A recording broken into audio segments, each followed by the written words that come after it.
everybody's different. There's nothing wrong with that world at all. Like I mean, I don't have a problem with it. It's just that it's like a connection to the work, or the connection to the kind of content that you're working with, and I just never felt that connection to that so much.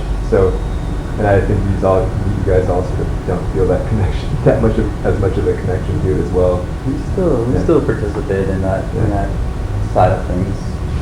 Every once in a while, like we've done projects for Apple and Adobe, and Chronicle Books is essentially where Brett and I came from. We were both designers at Chronicle Books before leaving and starting our own studio. And Chronicle is like a weird hybrid of like a real commercial culture and a more kind of artistic culture. So we dabble in the corporate realm a little bit more probably than you guys are.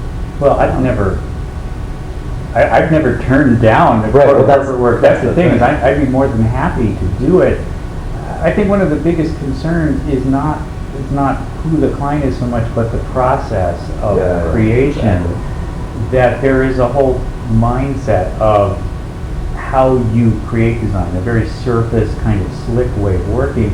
And I think all of us work at a much deeper level and would love to bring some of that thinking into a corporate environment. I wouldn't turn down a project either, but it's just not like nobody really ever knocks on the door rarely knocks on the door that sort of wants that.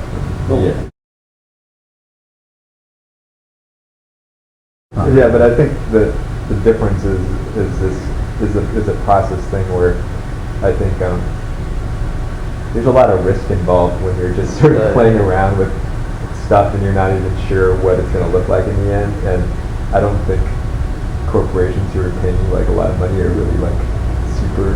Not everybody. You really got to find that person that's willing to take that risk. Yeah, because like not everybody wants to be like, oh, I don't really know what it's going to look like. When really that world functions on this sort of mood board culture where they like make like a mood. I've worked at agencies before, like they make these mood boards of stuff that they kind of want it to look like, so that you kind of know what it's going to look like before you even make it. They don't want any surprise. Yeah.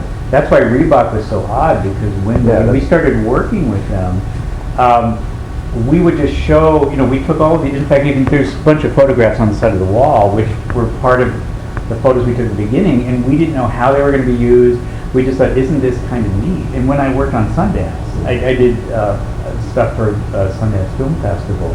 It was also a process where I would do one piece, and then there were maybe 50 pieces. And they would say, well, what are the other ones going to look like? And my answer is, well, I don't know yet. But this is where we begin, and we're going to we'll do this together, and it's going to be a surprise. We're all going to find out. And you really have to find that mindset that likes that, as opposed to saying we need to have it all mapped out, from beginning to end before we even go with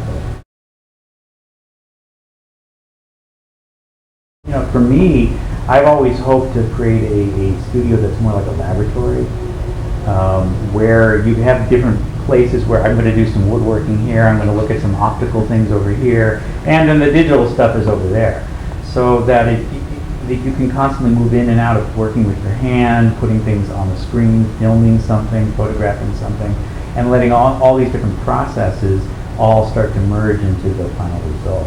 And that to me would be the ideal studio, and I feel that this is, getting there. I think that would define a lot of how we feel about our work, is that there's a high level of craft to it that we all dedicate a lot of time and energy into perfecting.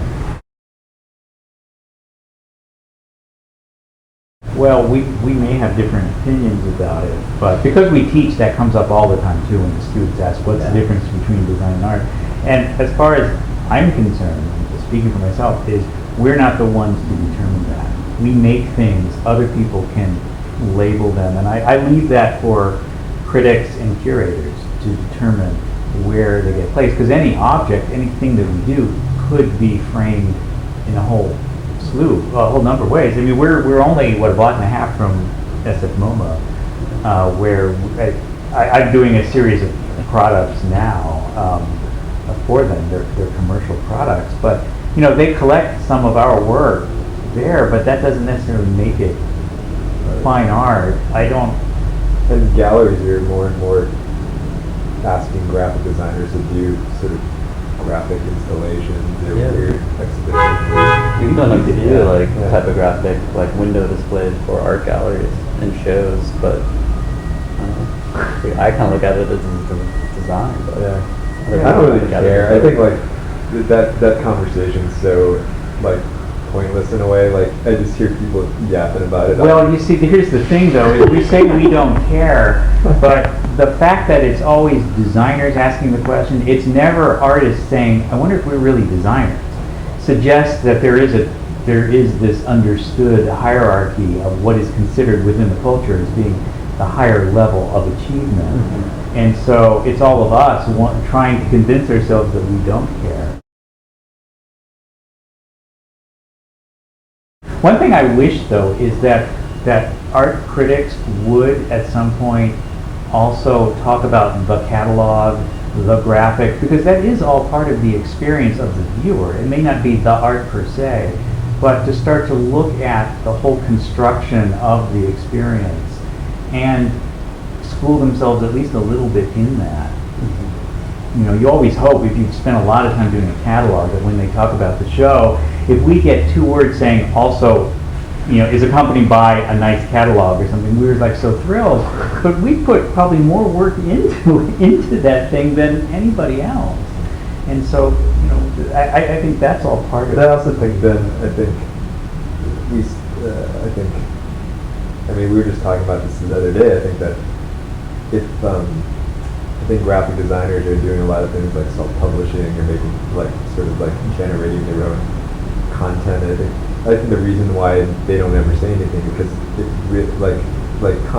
I think no matter how, you know, graphic design has gone through so many transformations over the year, and still people, you know, privilege like the content of the catalog against like the design of the catalog, right? Yeah. So like in a way, where the content comes from is always, maybe it'll change, but I think it'll always be the most important thing. So if designers are sort of generating that content as well, then that critique of the entire piece itself will become more like legitimate, because it's not, you're just not like dressing up someone else's content. You're like originating everything about the piece of design, or and then I think maybe that'll happen. I mean, a lot of the most important things about design are like invisible things that nobody knows that you did. Like everybody looks at like the cover or something, or like the type treatment or something, but actually maybe the most like important thing that really affected the piece was like what order you put the pictures in, or like what pacing of a book that nobody, you know, you know when it's done badly, but like when it's done right, it's sort of like feels like That's natural. why we need design critics who can look at these things and talk about these nuances, just like art or film critics do.